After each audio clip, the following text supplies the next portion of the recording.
GITEX. This is day 3. My name is Bernie Sue. I'm your MC today. I'm also speaking a little later, but we'll get to that. But let's get right into the programming here.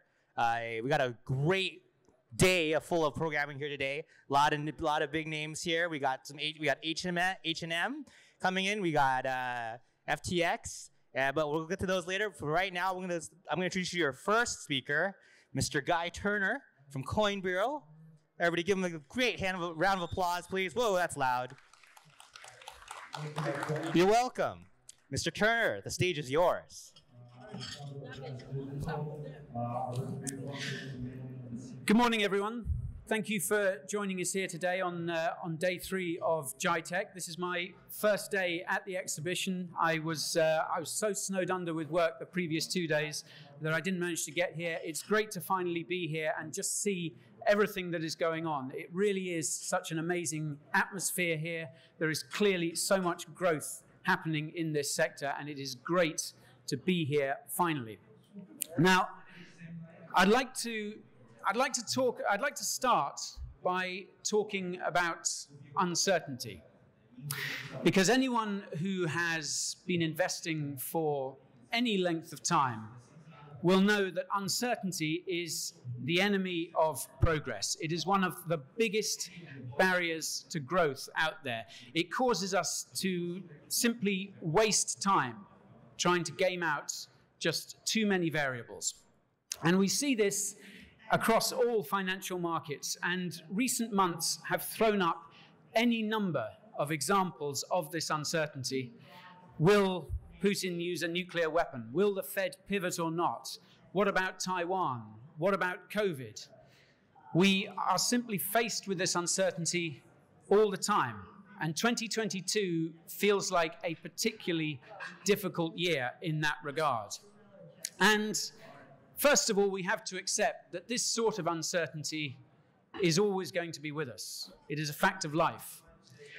But from the point of view of the crypto industry, the industry that me and my colleagues at CoinBureau report on every single day, the industry that we know is going to be such a force for good in the future, the crypto industry is facing uncertainties of its own, quite apart from all the macroeconomic uncertainty that there is out there.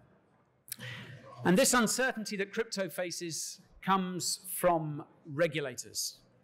Regulators in too many jurisdictions across the world are failing to get to grips with crypto.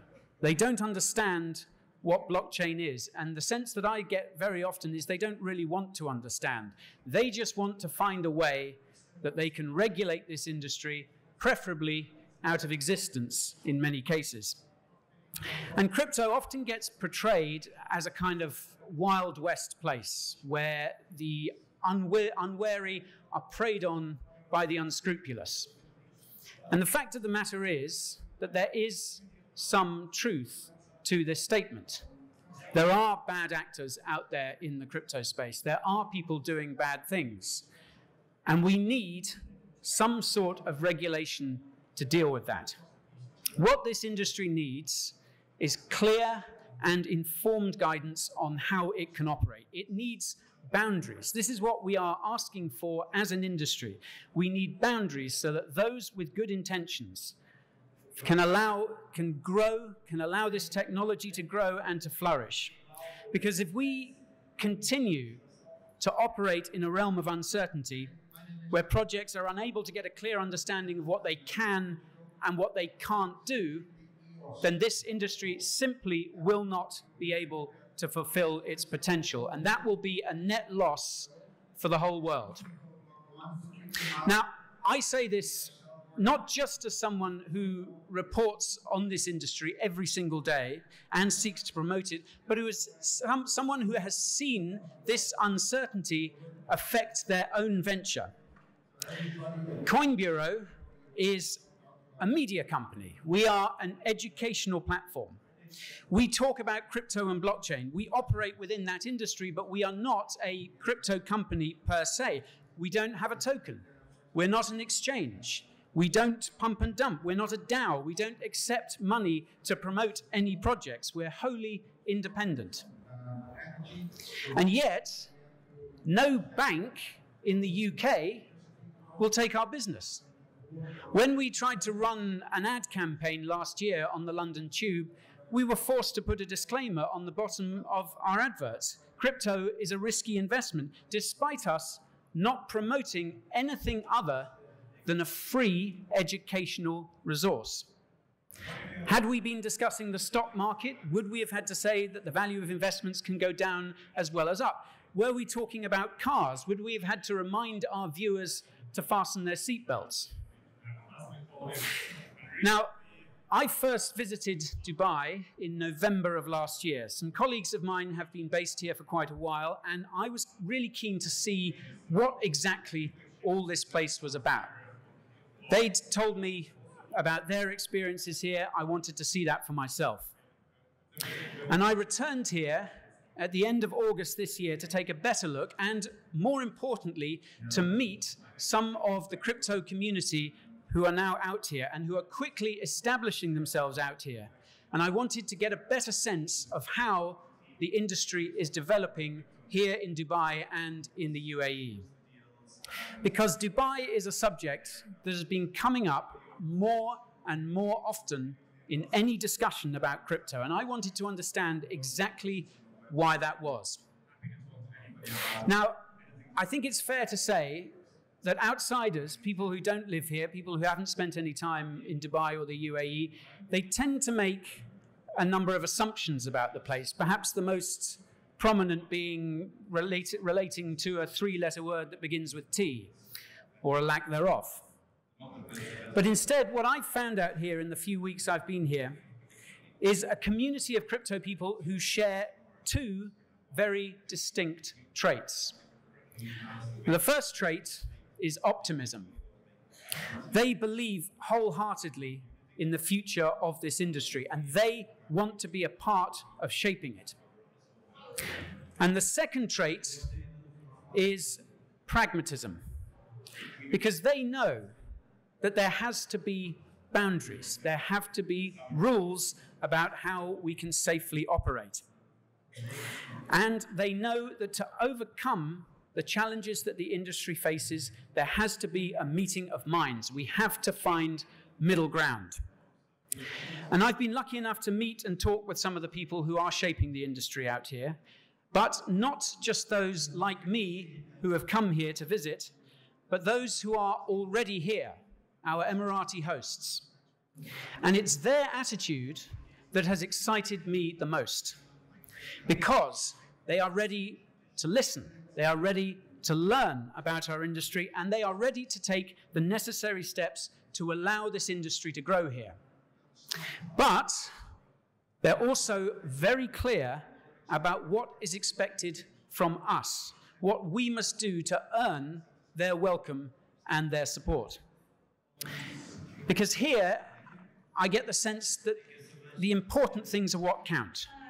Who you are, your reputation, and how you behave. Because this is a fertile ground for entrepreneurship and for an industry that's only just beginning to take shape. I know we all say we're early all the time, but we are. This industry is still forming. And Dubai has recognized that crypto is the future, while other jurisdictions are busy fixating on how they can regulate it out of existence. Now, we saw just recently that Europe has taken some meaningful steps towards sensible regulation with the recent passing of the MiCA bill, but there is still a lot to be done there. Meanwhile, we have conflicting pieces of legislation grinding their way through the US political system, and the SEC carrying on its crusade to destroy, to regulate via enforcement. Meanwhile, back in the UK, our new Prime Minister, as long as she may last, she last mentioned blockchain all the way back in 2020. And we're still waiting for those promised NFTs from the Royal Mint that are apparently all part of making the UK a global crypto hub of the future. But we still have plenty of dog-themed projects advertised around the country, so make of that what you will. Now, these points and many more have been in my thoughts a great deal ever since I landed here a few weeks ago. And my colleagues and I have been talking constantly about the next steps for our company, the next steps for CoinBureau. How do we grow? How do we continue to bring you the content that you love? How do we continue to stay objective? What are the next steps for CoinBureau?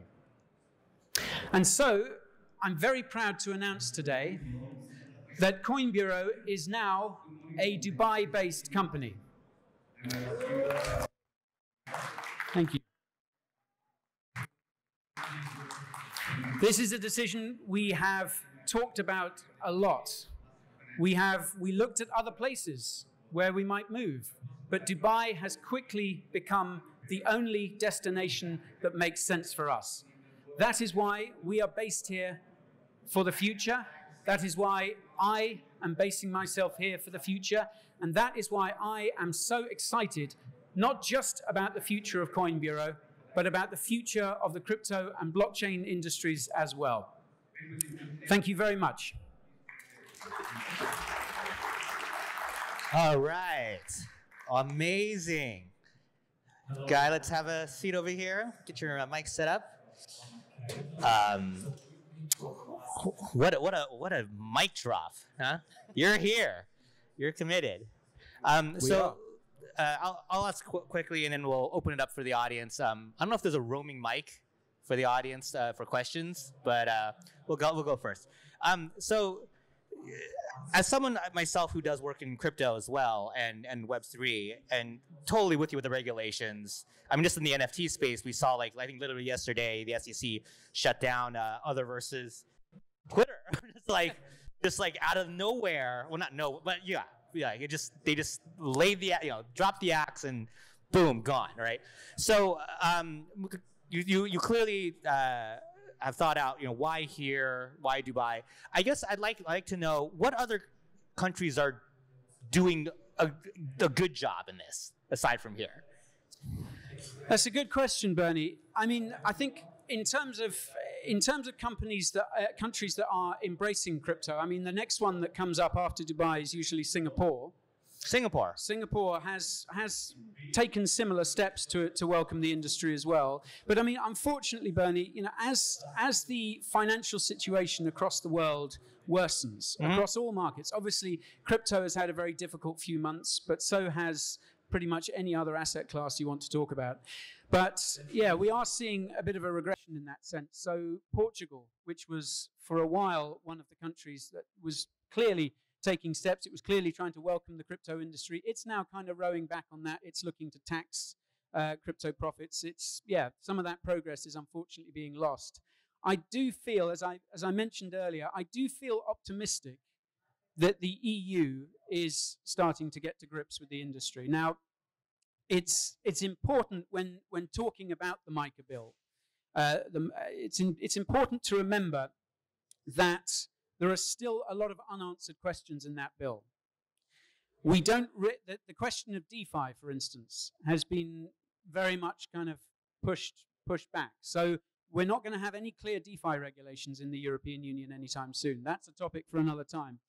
We're the same for NFTs as well. And I think perhaps that's a necessary step in order to get that legislation, at least start getting that legislation in place. Because a lot of what is in the MiCA bill does make an awful lot of sense. And what's particularly encouraging is that the authors of the bill have clearly paid attention to people in the crypto industry when redrafting it. So we have definitely seen progress. So I've given that first question of yours an extremely long answer, Bernie. It's I'm great. very sorry. No, but, please. So I think I definitely have a lot of cause for optimism when I look at places like the EU, when I look at places like Singapore, and obviously a lot of smaller countries as well. We've got the one that springs to mind is El Salvador adopting Bitcoin. I think we will see others follow suit in the coming years. But yeah, it feels like that process has slowed down in recent months. Again, I would say because of, like you just mentioned, all the asset classes are going down. People are just losing money and no one's happy about it. And so when they're not happy, they try to blame things.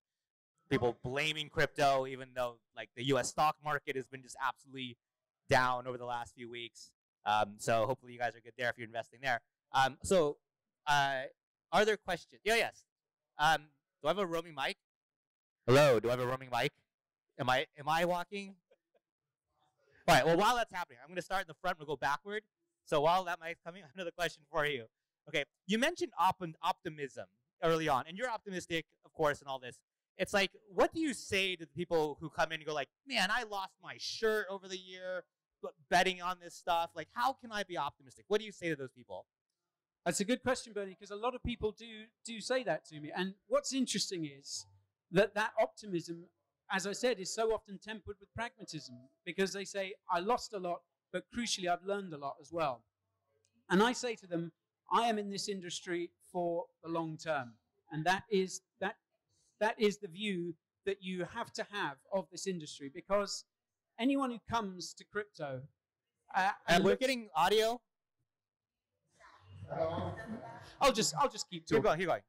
Anyone who comes to crypto looking to make a quick buck, looking for fast money, is most probably going to be disappointed. They may get lucky, but most probably they won't. And that's what I say to everyone. We are here for the long term. As I said in my speech just now, we're only just getting started. We're only just really beginning to appreciate what crypto and blockchain can do. And as I say, the prospect of sensible regulation, the prospect of people in power getting to grips, coming to an understanding about our industry, that is going to supercharge it if and when it happens. All right, let's go. First question. Guy, you mentioned that in the new MiCA bill, DeFi has been pretty much neglected. There was some stuff in there about stable coins, I believe. That's right, yeah. What is the attitude towards stable coins which are not fiat related to fiat backed, i.e., for instance, a purchasing power type stable coin? And how do you see the context of Portugal being forced into the overall EU pattern under MiCA rather than really, they fundamentally lost their freedom to be different? Good question. I think, yeah, in the context of stablecoins, I mean, the interesting thing has certainly been to see the hand of Circle and others behind the scenes when it comes to that sort of regulation. And obviously, we've got the not so small coincidence that Circle's Euro stablecoin was announced just before the ECB decided to hike those interest rates up from negative. And I think we discussed this in our recent video. I think the really interesting thing in relation to all that is this idea of the assets backing any Euro stablecoin, how they get allocated. You know, obviously what governments are, especially the US government and others, are starting to wake up to about stablecoins, is that this is a very good way of having your spending subsidized. So I think it will be very interesting to see how any kind of Euro stablecoin, how that money that pours in from the issuer, how that gets allocated. And perhaps in terms of what you're saying about, yeah, very true, obviously Portugal being forced to comply with these terms of the MiCA bill, and of course all the other 26 EU member states as well. Perhaps, and this is just speculation on my part, but perhaps that could be sweetened by the fact that some of that money pouring into to back a Euro stablecoin will find its way to the Portuguese government, for instance, to try and keep those entities happy. I don't think the EU will hesitate to use that incoming liquidity to not silence critics, but to keep those who maybe aren't too happy with MiCA, to keep them happy. I hope that answers your question. Hi, Guy. First of all, welcome to Dubai, man. Thank you very much. That is really awesome. Dubai is very lucky to have you, and that's an amazing announcement. Thank you. So I run a crypto exchange here, and whilst I completely agree with you that the community here, the crypto community here, is really buzzing and vibey, and even CZ lives here now, right? I think what's still unclear is the regulatory element. There are 3 regulators here mainly: ADGM, VARA, Central Bank of Bahrain, and it's still very unclear as to what they do, what they govern, how they interact with each other. So my question is, what do you think is required from a regulatory perspective in Dubai to make Dubai a real crypto hub? Because right now, I think it's just a community. You're absolutely right. And I think, well, the first step has to be, and I think we are seeing steps towards this. I think the first step has to be communication between these entities.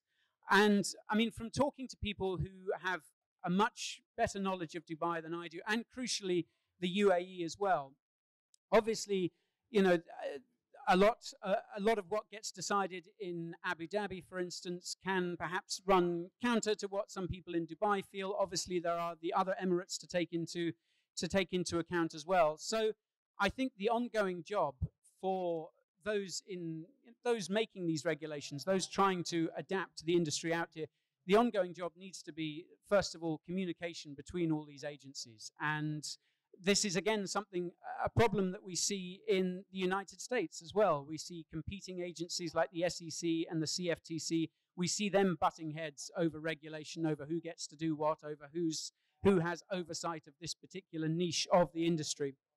So, yeah, we need communication, and when these regulations do get set out, I think one thing that's always very telling is clarity. And I often refer to the fact that, for instance, the British tax code is thousands and thousands of pages long, and it's one of the most complicated in the entire world. Whereas the tax code of Hong Kong is just a few pages long and is one of the simplest and easiest. And I think that should inform how regulations here go forward. It needs to be clear. They need to be easy to interpret as well. Hi, guys. Hi. Congratulations, and this is huge that that you're moving to Dubai. Now, apart from the regulatory framework and the communication, right? What do you think Dubai or the UAE can do more to actually be the blockchain capital of the world, like they have publicly stated countless number of times, right? We were hearing yesterday that a lot of founders or builders consider Dubai more as a transition of sorts, rather than basing themselves like you have now. So what can help improve and get Dubai to that level, apart from the regulatory standpoint? And apart from being able to turn the temperature down a little bit. Yes, I think it's certainly, for me and others, quite a culture shock coming out here for a start. So, but again, I mean, it's such a vibrant place to be that you really do get the sense that everyone is very welcome here. And I think, but that is something I think that can still be worked on, because I think we need to consider things from a personal angle as well.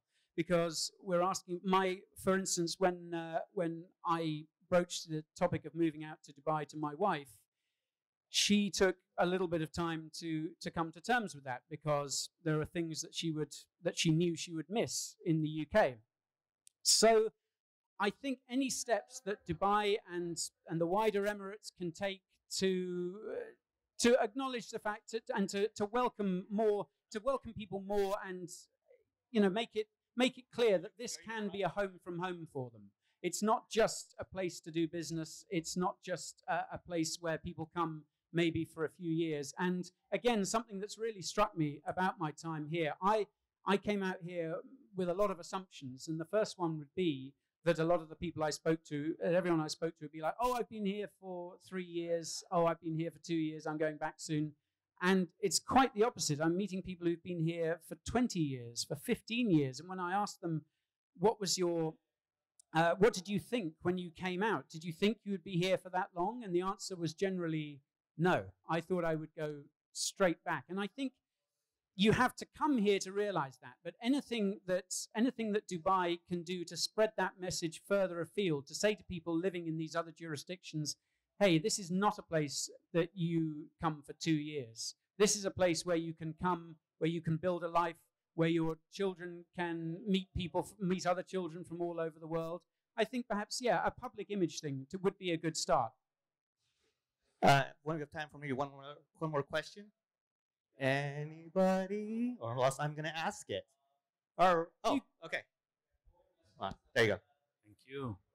Hello, Guy. Thank you for everything you're doing online. My A pleasure. quick question. What are your concerns about, as a content creator, about all about the centralized platforms? What do you think is a good option for those who are seeking to create content outside this platform or this ecosystem? Very good question. This is something that my team and I talk about an awful lot because we rely on a centralized platform. We rely on several centralized platforms, but one in particular, obviously, to get our message out. And the problem with centralization is, of course, that anyone can pull the plug at any one time. We're dealing with large, faceless corporations. It's very, very difficult to have any kind of meaningful communication with a human being at these places. So, funnily enough, as I was about to come on stage, someone came up to me and we talked about their project to create a decentralized video platform. And I think this is something that blockchain offers. This is something that we're seeing in the space. We're seeing a lot of these nascent projects starting to grow, starting to appreciate the benefits of decentralization. And it's my job, my team's job, and really anyone who's creating any sort of content in this industry or any sort of service in this industry to remember the benefits of decentralization. I think decentralization can begin to sound like a bit of a mantra. It's just a word that we hear again and again and again, but we have to consider what it really means. We have to consider that it means accountability. It means that one person, one entity can't just pull the plug for some completely arbitrary reason. So yeah, it's about, I think, remembering what decentralization is and why people like me bang on about it so much. Is there any existing alternative currently, or you don't think we have something ready yet? Well, I was just talking to the founder of Gummies, for instance. We also have the likes of Theta making big progress in that sort of area as well. And of course, there are other platforms, that are trying to sort of decentralize themselves. I mean, Rumble is a good example of that. So there definitely are projects happening in the crypto space and elsewhere, and I think we're going to see more and more of them. And that's going to be a healthy thing because not all of them will survive, but we need that free market competition because they will drive each other to produce better and better products. Amazing. So that's it for Mr. Guy Turner from CoinBureau. Just give him a round of applause before you step off stage. We know you're living here now, but where can they find you? Are you online? Can they reach out to you? Yes, we are online, youtube.com/CoinBureau. Nice. We have coinbureau.com, our website. There is tons of free crypto information there. I'm also on Twitter @CoinBureau, so do feel free to DM me or get in touch. And we have a stand just over there as well. Me and some of my colleagues are going to be around there for the rest of the day. So please do come and say hello. It would be lovely to meet you all. And thank you again for coming today and for your welcome. All right. Thank you again, Guy. You heard him. He lives here now. The booth's right over there. Go say hi. We're going to get set up for our next piece of programming for H&M in the metaverse. There's food in the back. There's comfy chairs in the front. If you like some, looks like dried apricots, help yourself. Got some water bottles? Look how comfortable these chairs are. Come on.